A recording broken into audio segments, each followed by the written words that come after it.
26:15. Okay. 26:15 in Parshas Pinchas. Wrong book. What page, gentlemen? Somebody get the page. Thank you, Mike. Pinchas 26:15 is on page. What? 880. Okay. So here, yesterday we started speaking about the tribe of Gad. I just want to grab a Mishnah because I'm going to show you something in a second.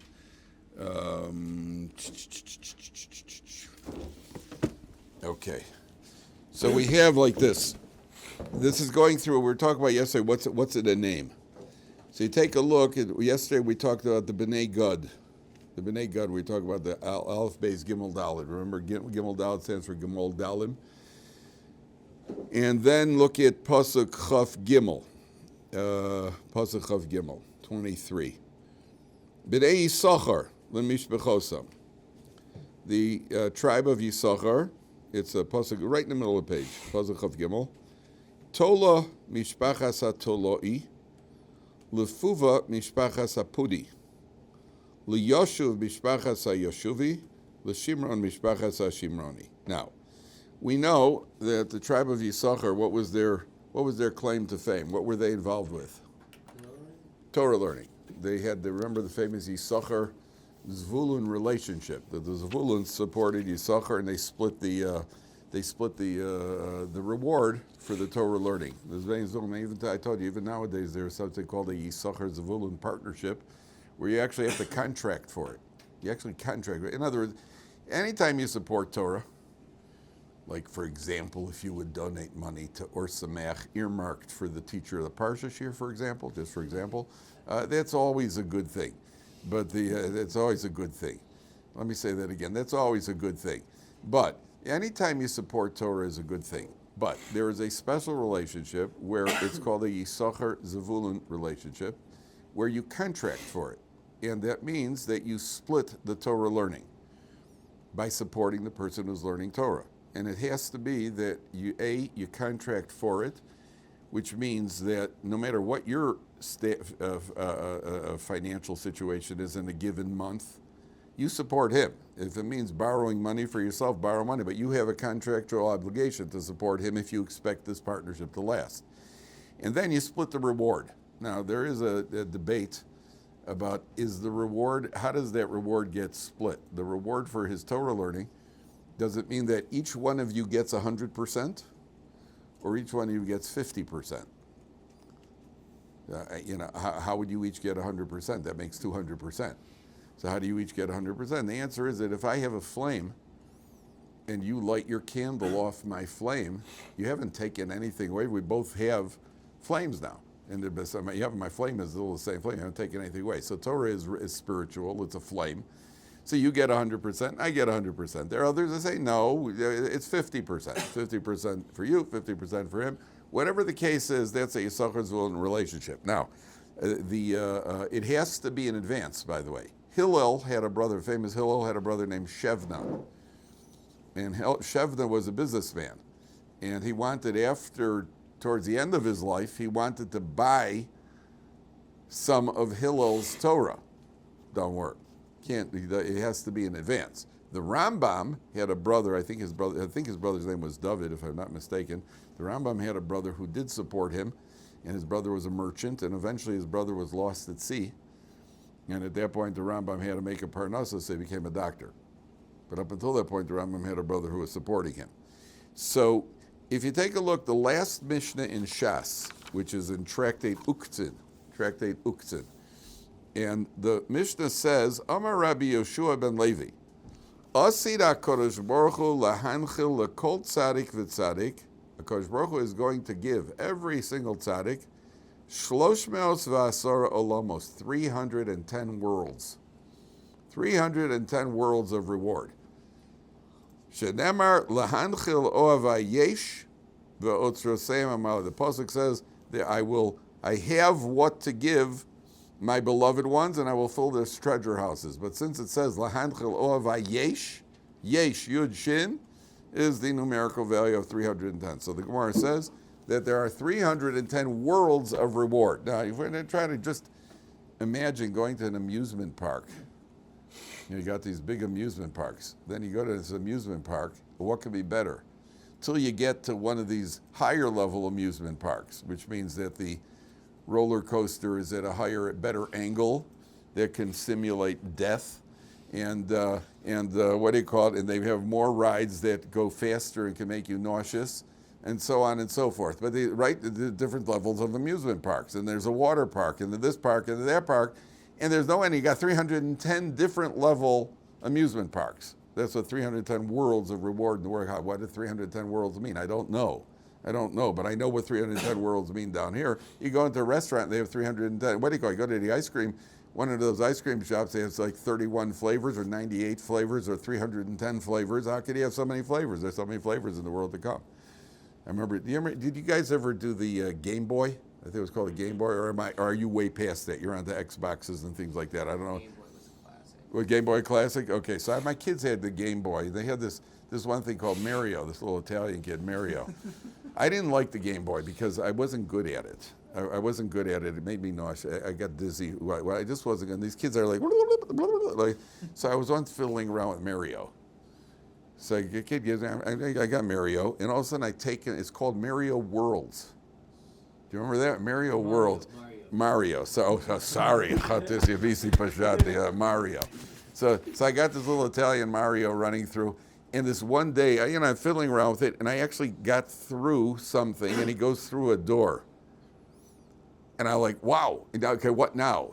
What now? Okay, contact the White House. I just finished. So I thought I won him. So I called my kid over. He's about 9 years old. So I said, what happens now? He goes, oh, now you go on to level 2. I said, well, how many levels are there? He said, 15. I said, get this thing out of here. And then my kid says to me, Daddy, is that the first time you ever got past the first level? There's just so much a man could take. That was it. Never touched it again. And that's what I mean. They're worlds. They're worlds. I remember I think I was underwater. Next thing you know, you're in outer space, and all the various worlds. So why am I bringing it up? Take a look at Pasuk. Take a look at Pasuk of Gimel. B'nei Issachar. Look at that name, Issachar. He's the Torah learner. If you break his name into two, what does it break into? Yesh Issachar. There is reward. And how much reward is there? Yesh. How much? What does Yesh stand for? Shin Yud. 310. So there it is. Yesh Issachar. The ultimate reward, Talmud Torah Keneged Kol, the ultimate reward is for Torah learning. There's no greater reward for anything than Torah learning. So Yisachar is Yesh Issachar. He has reward. How much reward does he have? Yesh. Just like the Pasuk says, Lahan Chalav Yesh. There's 310 worlds of reward. 310 worlds of reward for Yisachar. Okay. Doesn't that prove that's 100 then? We know that he got all the reward. So he got all the reward. We don't know. It could be that that's the reward that's split. I think the Chazon Ish says it's split. Others say it's not split. But the Chazon Ish says even so, if you're a Torah learner, accept the support in order to learn Torah. Don't worry about it. It'll be good. Either way, it'll be good. And by the way, this is what happens with husbands and wives. A guy's learning in Kollel and the wife works. So they split all the reward. Now, it could be it's 100, 150, 50, but she's a full partner. She's a full partner in the reward of the of his Torah learning. Now, pay attention more to the pasuk. There's still more here. Take a look for a second. B'nei Issachar, l'mishpechosam. Now, what does it take to be a Torah learner? Tola, mishpachas hatoloi. What's a tola'as, gentlemen? A worm. To be a Torah learner, you got to be a worm. Now, what does that mean? Number one, a worm is a very humble creature. To learn Torah successfully, a person has to be humble because they have to be willing to accept, to listen, to understand, and to know that you don't know. One of the most humbling experiences, Mike, I try to make you a little colder. One of the most humbling experiences in life is learning Gemara. Gemara really humbles people. And a person learns Gemara and understands, wow, there's a lot here that I don't understand. The person, first of all, has to be humble. The person has to be willing to accept and say, I don't know. You have to be willing to learn from other people, number one. Number two, do you remember when we were studying about davening? What is the only part of a worm's body that accomplishes anything? The mouth. The mouth. What's a Torah learner? Torah learner is somebody who's constantly reciting Torah, is constantly saying over Torah. So the first step to be a Torah learner in the tribe of Issachar is Tola, to be a worm. We got to be a worm. Got to be humble, and we got to constantly be reciting Torah. By the way, you're allowed to stop and think also. Thinking is fine. Especially before the time the Gemara, the Talmud was compiled, before the Talmud was gone, the Mishnah was compiled, much of their time was spent by rote memorization. And you find that the Gemara itself talks about people who are constantly, their lips never stop moving, and constantly memorizing. We have to do chazara, but it's not as, the emphasis is that it's the same urgency because it's all written down. Today you could even hit a computer program and get it all for you. All you need is what's it called, Bar-Ilan or whatever it's called, hit it and you got it all in front of you. But before it was all written down, a good portion of their time, possibly half or more, was spent just rote memorization. They had to constantly memorize the Torah, number one. That's why the Gemara says that Rabbi and Rav Yosef, the Gemara says, who's the greater scholar? Rabbi or Rav Yosef? Rabbi was described as being Oker Harim. Oker Harim means he could uproot mountains and grind them together, meaning he was the brilliant, penetrating scholar in deep svara, in deep analysis. There's Rabbah, and there was Rav Yosef, who was called Sinai. Rav Yosef was nicknamed Sinai because he had retention. He just knew everything. He was like the Reb Chaim Kanievsky of the day. And he had total retention of everything. So the Gemara says, who's the greater scholar? They needed to appoint a Rosh Yeshiva. And they wanted to know, should we take Rabbah or should we take Rav Yosef? Rabbah is the brilliant mind. Rav Yosef is the retention. Who outweighs who? But the Gemara says, at the end, what do you think, gentlemen? Who is considered the greater scholar? The penetrating, brilliant mind, who can analyze or the one with the encyclopedic knowledge? What would you say? Probably encyclopedic knowledge. Correct. The Gemara says everybody needs the wheat merchant. That means that without the information, you don't know which mountains to grind together. You can't start analyzing it until you have the information. So Rav Yosef in those days, that was memorization. That was rote memory. He also happened to be blind, by the way. Rav Yosef was blind, which also helps to explain where that memorization comes from, that ability to retain. We have a bacher in the other yeshiva who's blind, and he just retains everything. Yeah, he asked his chavrusa, he's got a chavrusa. His chavrusa is a very, very smart. I said to him, how's his memory? He said, unbelievable. Unbelievable. Sometimes, there's a certain compensation. So in those days, that's where you got to be the worm that's constantly reciting Torah. Then it says, Lefuma mishpachas hapuni. Now, what is a puni? Not to be confused with a small horse. Right? What's a puni? Reading my puni. Right? If you're from Scotland, I guess it's called a puni. Right? I rode my puni. Right? What is a puni? In Hebrew, to turn away is like Kalev ben Yefuneh. He turned away from the plot. He's called Kalev ben Yefuneh. Why is he called Yefuneh? He turned away from the plot of the Meraglim, of the spies. Puni means one has to devote themselves to Torah and turn away from all other interests if you want to retain Torah and know Torah. I think I told you, Reb Chaim Kanievsky used to daven 3 times a day. He said this about himself. Reb Chaim would daven 3 times a day to forget anything that happened in the course of the day that's not related to Torah. So he virtually knew the entire Torah instantly, yet people who came to him 2 days earlier forgot what they talked about. He had no interest in remembering. He didn't know his phone number. He didn't have a phone. He did not know, documented, he did not know the names of the streets that he lived on. When he was drafted, he was a bacher, and he was already a bacher, he was already a masmid when he was a bacher, so he was learning in the yeshiva in Petach Tikva.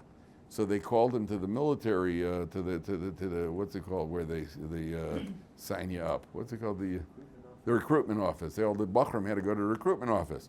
So they called him in, and they said, "What do you do?" He said, "I study in yeshiva." He said, "What's the address of the yeshiva?" He said, "I don't know." He said, "Well, what's the street name the yeshiva is on?" He goes, "I don't know." He says, "Well, how do you get there?" He says, "I get off the bus and I walk down the street till I get to the yeshiva." So they said, well, but you don't know the name of the street?" He said, "No, I don't know the name of the street." And they asked him, "Why don't you know the name of the street?" He said, what do I need the information for? That's just going to knock out some Torah. So I don't know the name of the street. So I get off the bus and I know where I walk down the street. And I walk in, and what do you call it? He didn't know the names of the streets. And a guy asked him, "Where's Rehov Ezra?" He lived on the corner of Ezra and Nehemiah. They asked him, "Where's Rehov Ezra?" He said, "I don't know. Let's walk together. We'll look at the street signs and we'll figure it out." But when he was walking on the streets, he didn't look at street signs. All he did was walk and think about Torah. And he didn't know. So, okay, we're talking about Ruchaim Kanievsky. There's only one of them. But at the end of the day, you have to turn away from it. By the way, he got out of the army. The army wrote down, "This guy is strange." So that's how he got his, they said he's a strange bacher, get him out of here. So they got him out of the draft. He wasn't playing games, he was telling the truth. So that's the Torah, Befuva Mishpachas Apuni. Now 1 second. L'yoshuv Mishpachas HaYeshuvi. Well, what does Yoshuv and Yeshuvi sound like? What does it sound like, gentlemen? Well, where are you? And don't tell me you don't know. A yeshiva. Marbe yeshiva, the Mishnah in Pirkei Avos says, Marbe yeshiva, marbe chochma. The more you sit and study Torah, the wiser you're going to get. So you need yeshuvi, yeshiva. You got to sit and learn Torah. This is all a description of Issachar. L'shimron mishpachas hashimroni. What does that sound like? What's a shomer? Guard. You got to guard yourself from any negative influences. This is all in what's in a name, right? What's contained in a name. This is all alluded to. That's what the Meforshim say. Okay. Now take a look at Pasuk Lamed Tes. This is one of my favorite ideas in Torah. We're not supposed to say we like one idea more than the other, but this one I remember seeing it the first time, it blew me away, and I always repeat it, and it's just remarkable. And on page 882, Pasuk Lamed Tes. Okay, so we are now in the tribe of Binyamin.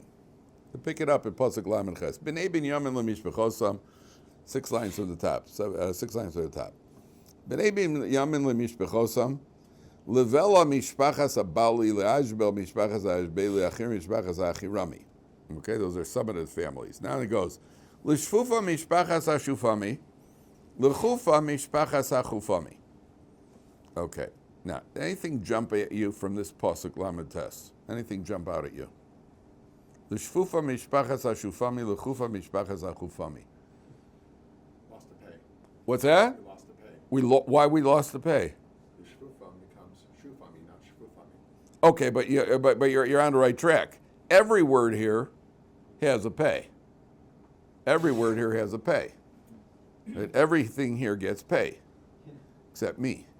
Right? I don't get paid, right? But everything here, l'shfufa mishpachas hashufami, they get paid. Okay, everybody here is paid. L'chufa mishpachas hachufami. Now, if you count them, how many do you have? 6. No. Pays? How many pays are there in the pasuk? 7. 7 pays. 2 in shfufam, and then 3, 4, 5, 6, 7. Okay. Now, like shfufa mishpachas, say it real fast. Shfufa mishpachas hashufami, chufa mishpachas hachufami. Yeah. Peter Piper picked a peck of pickled peppers, right? Remember that one? Peter Piper picked a... Okay.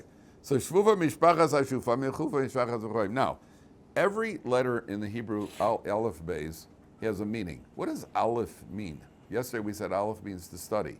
But in an army, a general is called an aluf, which comes from the word aleph. Aleph means the first one, the leader. It's the first letter in the aleph beis.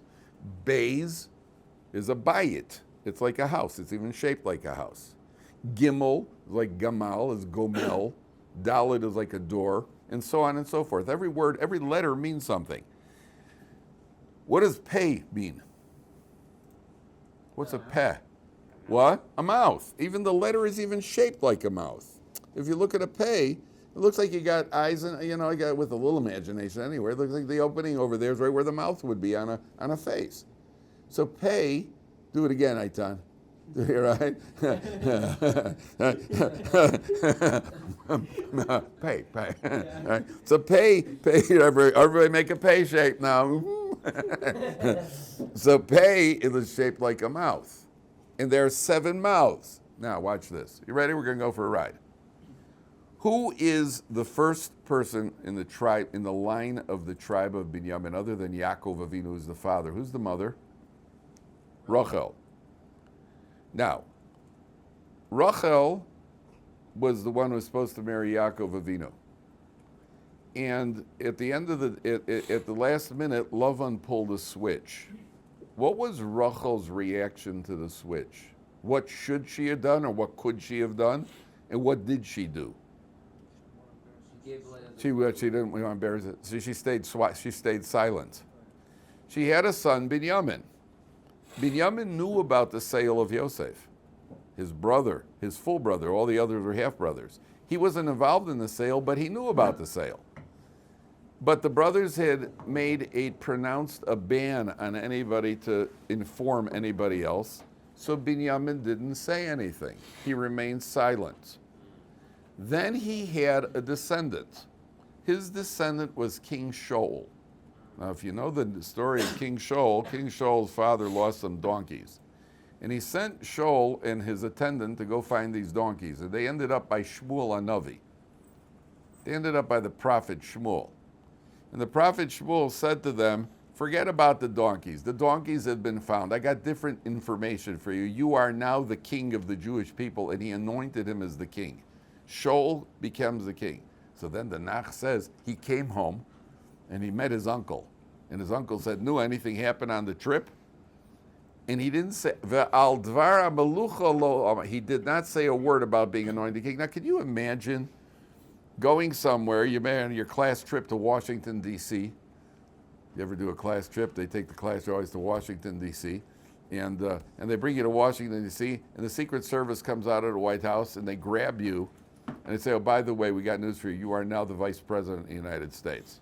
Then they send you back on your trip. How was the trip? Yeah, Washington Monument was unbelievable. Yeah, the Lincoln Memorial. Yeah. Anything else happened? No, nothing happened. And you're now the Vice President of the United States.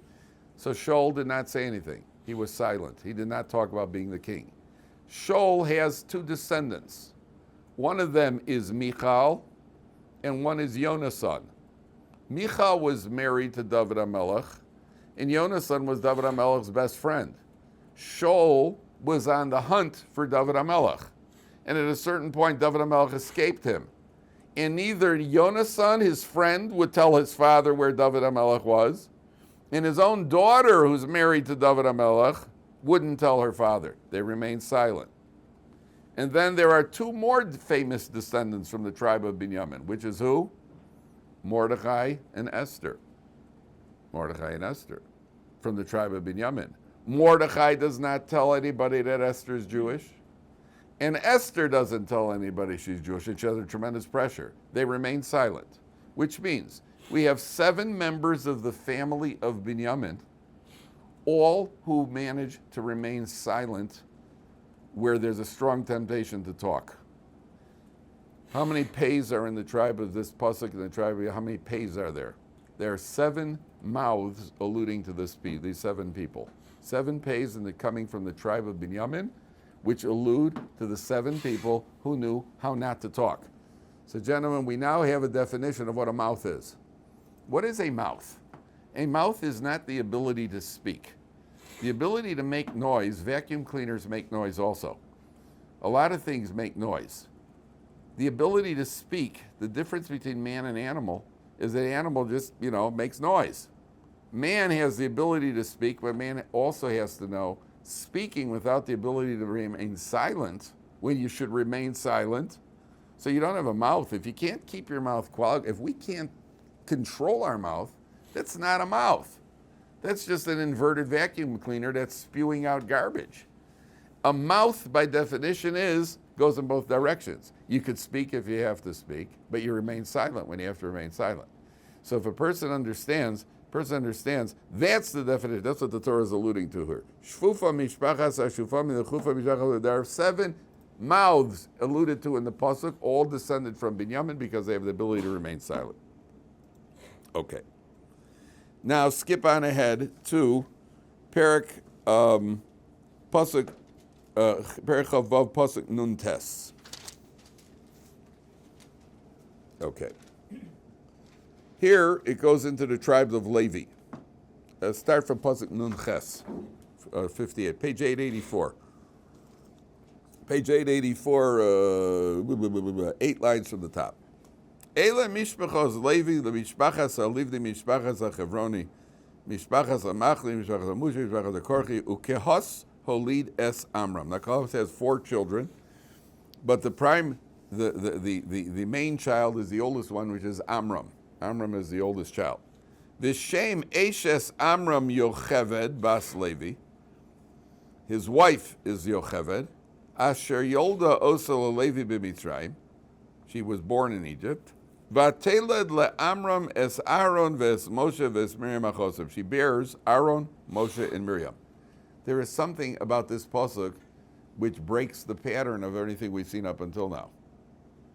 Anybody know what it is? Something about this pasuk breaks the pattern. Moshe was born after Miriam? No. Miriam's the oldest. Miriam, then Aaron, then Moshe. Miriam was waiting at the water when Moshe was a baby. She was waiting for him. Moshe's the youngest, not the oldest. Something in this pasuk, something breaks the pattern here. Mentioned his wife. Yes. Very good. His wife is, we don't have that. We don't know women mentioned over here. We have Serach. It says that he had a daughter named Serach. That says earlier. She's the only woman. Doesn't say anybody's wife. Doesn't say names of their wives here. Talks about the Jewish women in general. All of a sudden, it does Amram. His wife is Yocheved, and she bore for Amram, Aaron, Moshe, and Miriam, their sister. Why is Yocheved singled out over here? And this is the great equalizer, gentlemen, because at the end of the day, the great whose merit were they born in? Amram's a great man, but at the end of the day, the success of the children often is dependent on the mother.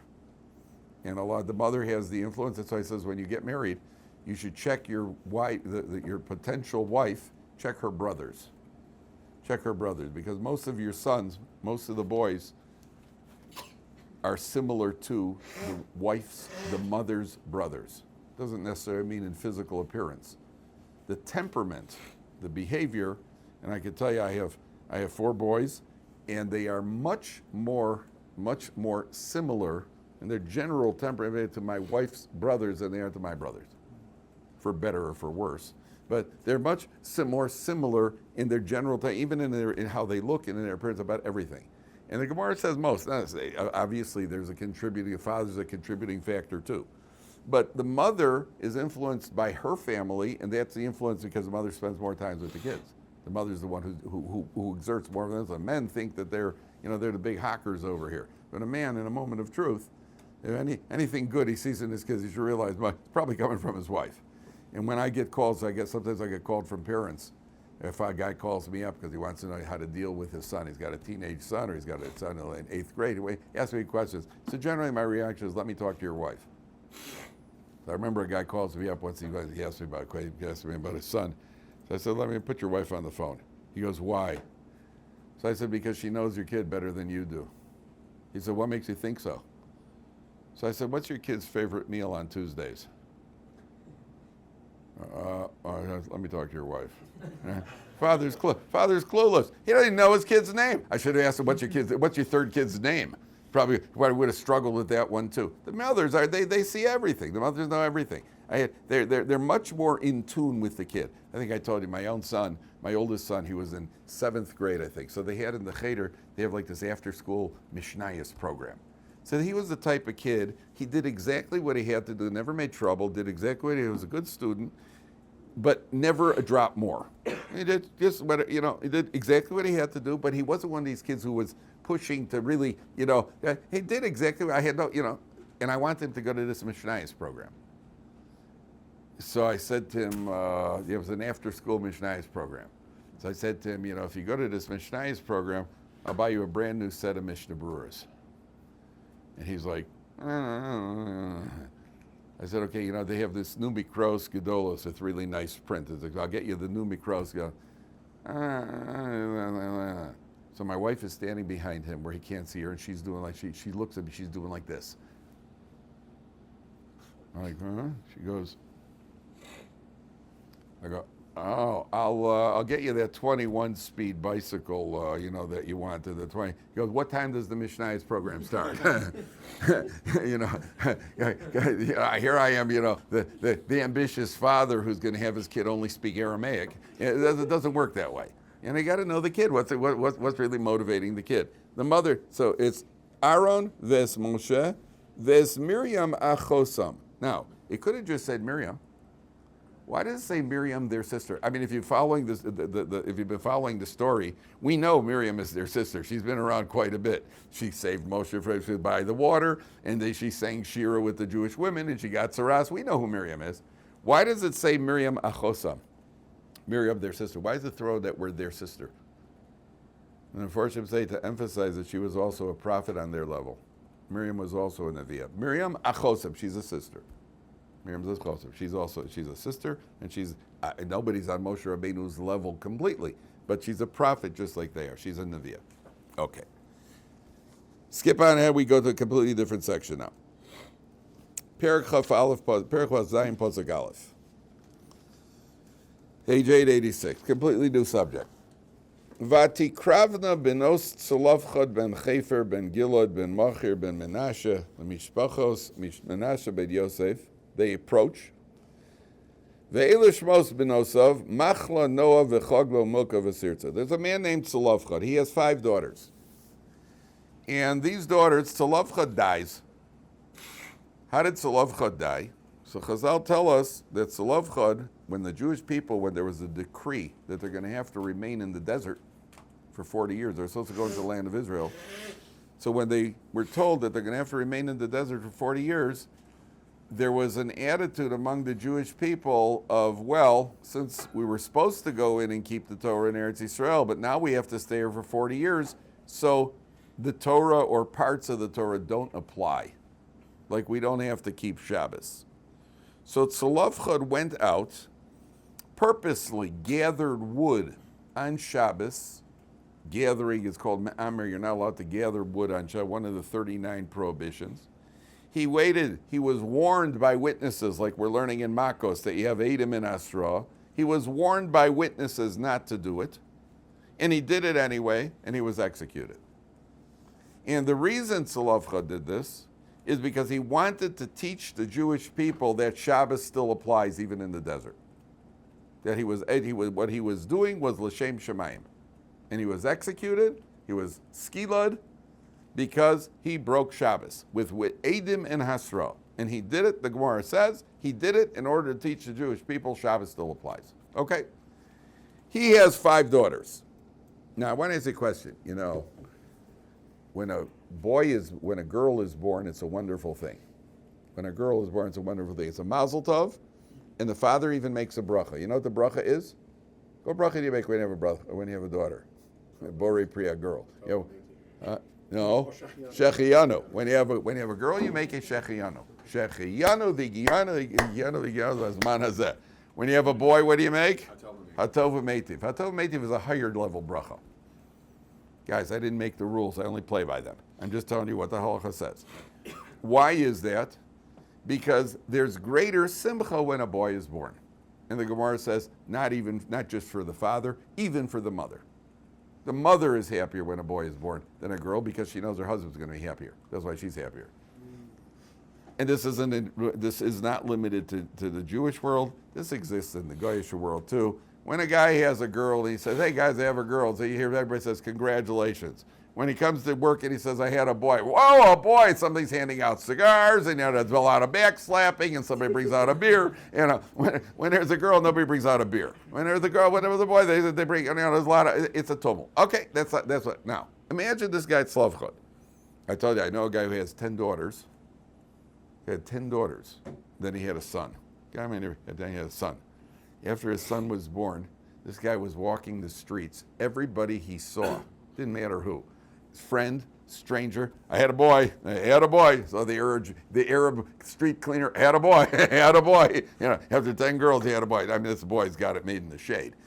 but he had a boy, after 10 girls, he had a boy. Okay. Imagine Zelophehad, and I know guys who've like had a run of like first 5 girls, 6 girls, and then they have the boy. I had a guy in my neighborhood had 6 girls and he had a boy. I have a nephew, he had 5 girls, he had a boy. I got news for you. They're happy. You want a boy. A father wants a son. Playing baseball with your daughter, it just ain't the same. You can't even spank him. You can't even spank a girl. There's no job Saturday. You have to hit a girl. What are you going to hit a girl? What are you going to do? A boy, come here. Somebody once asked me if you're allowed to pot your boys on Shabbos. So I said, hey, that's my own egg Shabbos. Why are you going to take that away from me?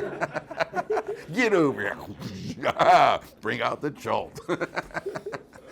So actually, you don't. You don't potch on Shabbos. I knew that big Rosh Yeshiva. There's a big Rosh Yeshiva. His son told me that. His son himself is a Rosh Yeshiva today.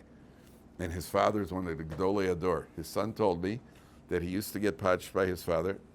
His father never got angry in his life, ever. He never saw his father angry. His father would, twice a week, he would take the kid. He'd say, L'shem mitzvahs chinuch. Because he said I was a difficult kid. He told me, today he's a Rosh Yeshiva of a major yeshiva. He said I was a difficult kid. My father would take me, L'shem mitzvahs chinuch, tag him a few times. I said, Shabbos, he wouldn't do it. Even though I ran around and made him crazy, he said, Motzei Shabbos, he would take me, right? Baruch HaMavdil Ben Kodesh L'chol, boom, boom.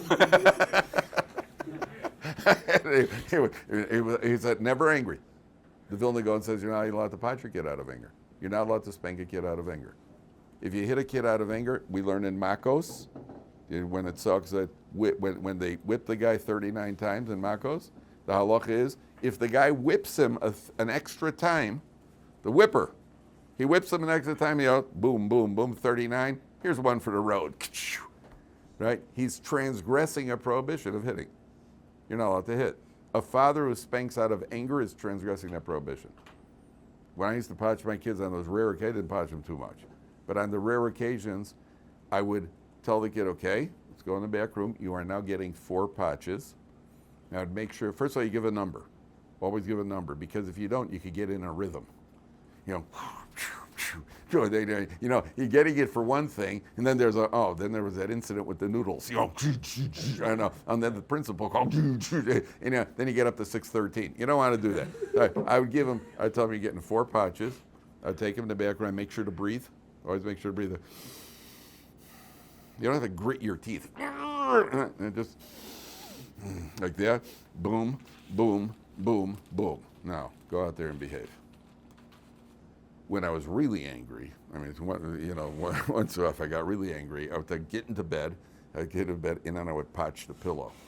I couldn't potch, I didn't trust myself. If I was really angry, I'd be potching the pillow. My son told me later he hated that more. He said that was worse than actually getting potched. And my other kid, my youngest 2, I potched them once. They were goofing around. I don't know what they did. They were goofing around. They then went into the back room. They were laughing about it. I'll get you guys yet. I'll get them. They're married and they have kids. That's never too late. So the halacha is you're not allowed to potch your kid if he's older. You're now, the Gemara says a kid it says when he's a gadol, and there are 2 opinions. If gadol means he's bar mitzvah, or if gadol means that he's physically big and he may hit back. A father is not allowed to hit his son, and if he does, he's transgressing when he's a gadol, he's transgressing the prohibition of lifnei iver lo sitein michshol. Don't put a stumbling block in front of a blind man, because if a father hits a son and the son's big enough or old enough to hit back, if he hits the father and draws blood, he's chayiv misa. A son's not allowed to hit his father. And a father's only allowed to hit his son for the mitzvah of chinuch. We learned that in Makos also.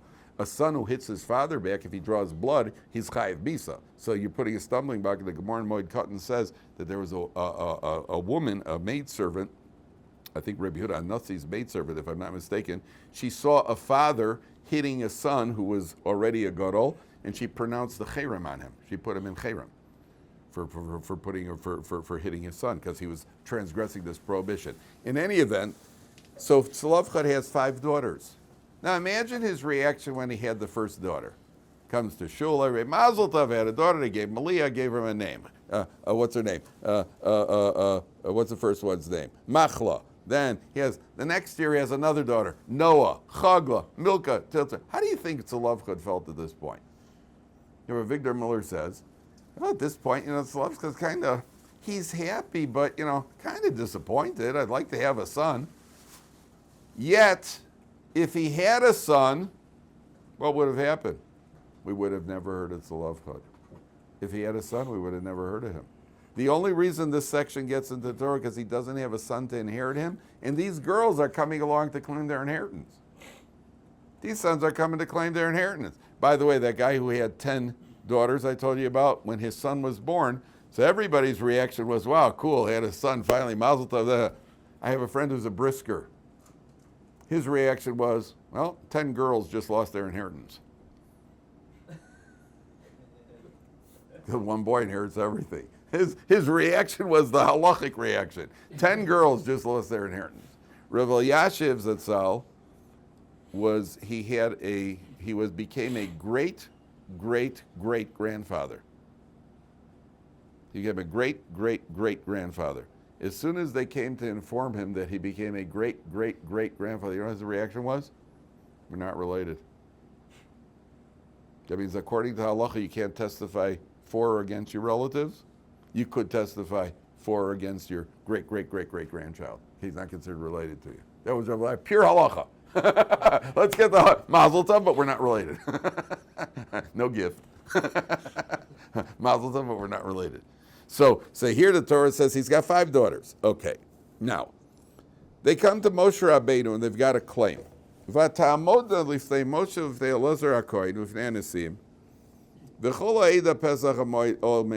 come, everybody's standing together, and they purposely come when everybody's there, including the co-litigants, and they say the following. Avinu meis b'midbar v'hu lo haya b'socha eda hanoadim al Hashem ba'adas Korach. Our father died. He was not with Korach. Ki v'cheto meis ubanim lo hayu lo. He died for his own sin, and he had no sons. And what they were saying to Moshe Rabbeinu was, listen, first of all, if he had sons, we wouldn't be here. These weren't feminists who were coming in and saying, oh, it's not fair. Oh, only the boys get together. They weren't feminists. They are only coming to the contrary. Chazal say they were chachmanios. They were very wise girls. They knew if there were boys here, they wouldn't be there. And we also want an aliyah. I also want to make a motzi. You make kiddush and I'll make a motzi. I want tzitzis. And they weren't feminists. These guys weren't feminists. These girls were feminists. They're coming here with a valid taina. And they said to Moshe Rabbeinu, I understand something. Do we count or we don't count? If we count, we should get the inheritance. If we don't count, then our mother should go through yibum, like a man who has left no children. So then the brother marries the sister-in-law, right? Yibum. So they said, what's our status over here? If we count, and there are no brothers, if there was a brother here, we wouldn't be here, because the brother inherits. No problem with that. But there is no brother. Now what's our status here? Do we inherit? If we inherit, fine. If we don't inherit, you're saying we don't count at all. If we don't count at all, our mother should get yibum. So what's Moshe Rabbeinu's reaction? Moshe Rabbeinu vayakrev Moshe es mishpatan lifnei Hashem. Moshe brings their judgment to God. Let's see what's going to happen here. Why is there a big nun on mishpatan? Moshe says, let me ask, I'll consult with God. Why a big nun? Mishpatan. That means in the Sefer Torah there's a big nun over there. Why is there a big nun over there? Because nun is number 50.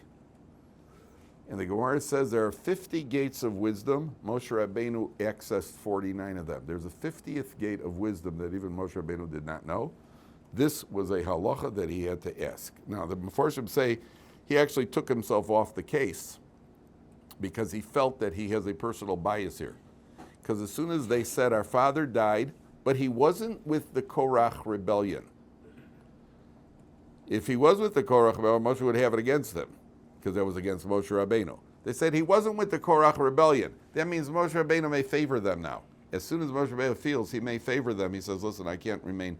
At his level, Moshe Rabbeinu felt, I may have a slight bias or show favoritism in their direction. And these are 5 girls who are back. And Moshe Rabbeinu says, I'll take myself off the case. Let me consult with HaKadosh Baruch Hu. We'll see tomorrow what he says. What's the little star over the nun? The star's not in, where is it? What page is it? 886. No, that's the star is the note on the side telling you that it's a big nun. The note look directly to the side, it says nun rabbosi. There's a big nun. It's just emphasis. idea Yeah. that my